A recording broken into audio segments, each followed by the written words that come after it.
नमस्कार दोस्तों, आज हम बात करेंगे फ्यूचर परफेक्ट टेंस के पैसिव वॉइस के बारे में। फ्यूचर परफेक्ट टेंस में जनरली उन सेंटेंस को रखा जाता है जो फ्यूचर में किसी टाइम ऑफ रेफरेंस से पहले हो चुके होंगे। वो जैसे मैं कहता हूँ, मैं कल सुबह तक अपना काम खत्म कर चुका हूँ, वह इस समय तक दिल्ली पहुंच चुका होगा। तुम इस समय तक कल मीटिंग अटेंड कर चुके होगे। राधा कल शाम में इस समय तक बच्चों को पढ़ा चुकी होगी।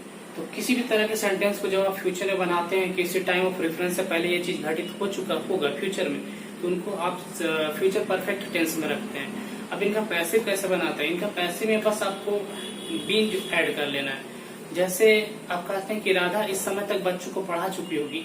Radha will have taught the children by this time tomorrow. ठीक है, इसको जब आप पैसिव बनाइएगा तो आप कहेंगे the children will have been taught by the Radha by this time tomorrow evening.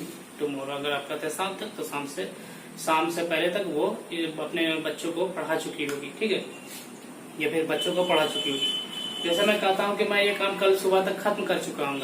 I will have completed my work by tomorrow morning. मैं कल सुबह तक अपना काम खत्म कर चुका हूँ।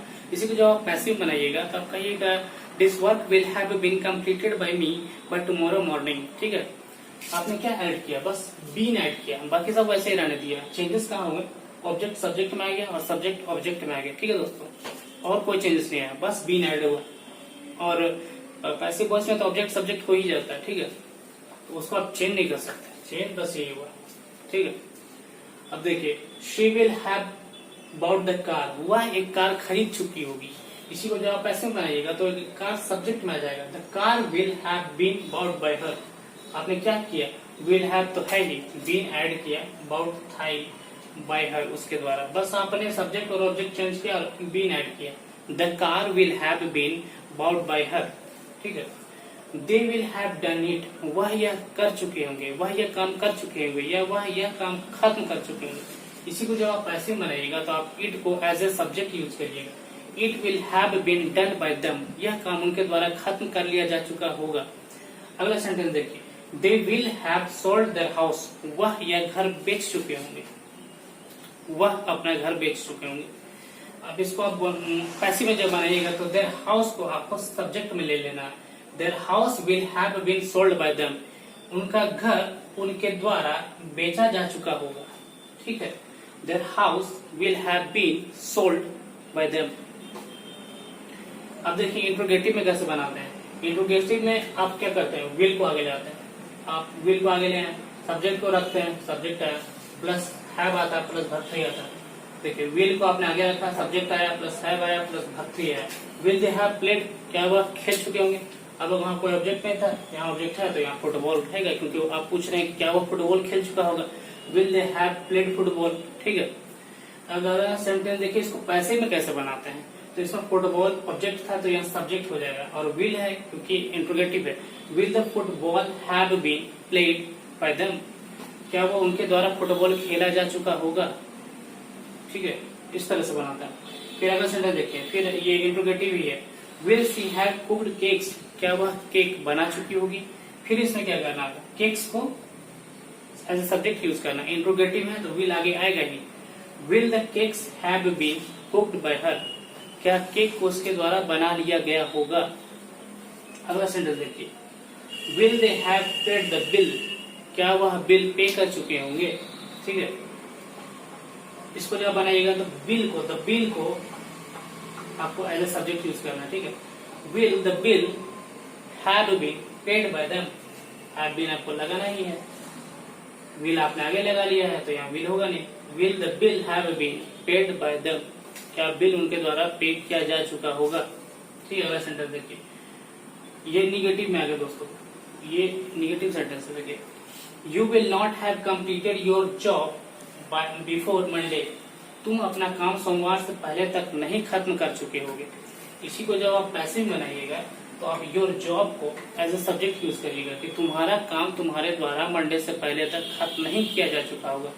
Your job will not have been completed by you before Monday. Monday से पहले तक तुम्हारा काम तुम्हारे द्वारा नहीं खत्म किया जा चुका होगा। Your job will not have been completed by you before Monday. ठीक है, अब अगला सेंटेंस देखिए, she will not have read the book, वह किताब नहीं पढ़ चुकी होगी। इसी को जब आप ऐसे बनाइएगा तो द बुक को आगे ले आइए, सब्जेक्ट में यूज करेंगे। The book will not have been read by her, उसके द्वारा किताब नहीं पढ़ा जा चुका होगा। अगला सेंटेंस देखिए, you will have attended the party, आप कह रहे हैं कि तुम पार्टी अटेंड कर चुके होगे। इसी को जब पैसे में कहेंगे तो आप कहेंगे the party will have been attended by you, the party will have been attended by you. इसमें आप यू को छोड़ भी सकते हैं, the party will have been attended नहीं रहने दीजिए, किसी किसी सेंटेंस में छोड़ते हैं, ये उस तरह वाला नहीं है। The party will have been attended by you, तुम्हारे द्वारा पार्टी अटेंड किया जा चुका होगा। ठीक है, आपने क्या किया, द पार्टी वाला सब्जेक्ट यूज किया, विल हैव बीन आपने रहने दिया, अटेंडेड तो है ही, किसके द्वारा, by you, the party will have been attended by you. ठीक है, तो इसी तरह से बनाते हैं दोस्तों फ्यूचर परफेक्ट टेंस का पैसिव फॉर्म। क्या करना आपको, अगर इंट्रोगेटिव है तो विल को आगे ले आना है, अगर निगेटिव है तो ये ऐसे ही रहेगा, बस यहाँ नॉट ऐड हो जाएगा। जैसे मैं कहता हूँ कि मैं कल सुबह तक अपना काम खत्म कर चुका हूँ, तो आप कहेंगे मैं कल सुबह तक ये काम खत्म कर चुका हूँ, तो ये एक्टिव वॉइस बनेगा। I will have completed my job by tomorrow morning. ठीक है, इसको आप ऐसे में बना रहे हैं तो आप क्या करिए, ऑब्जेक्ट माई जॉब, इसको आप सब्जेक्ट बनाइएगा। This job will have been completed by me by tomorrow morning, वो सब ऑब्जेक्ट में रख लीजिए। आप देखिए, this job will have been completed, यह काम खत्म कर लिया जा चुका होगा, किसके द्वारा, बाय मी, मेरे द्वारा। कब तक, कल सुबह तक। तो फिर आपको ऐड करना है बाय मॉर्निंग। ठीक है, अब पूछते हैं कि क्या यह काम मेरे द्वारा कल कब तक खत्म कर लिया जा चुका होगा, तो आपको क्या करना है, विल को बस आगे ले आना है।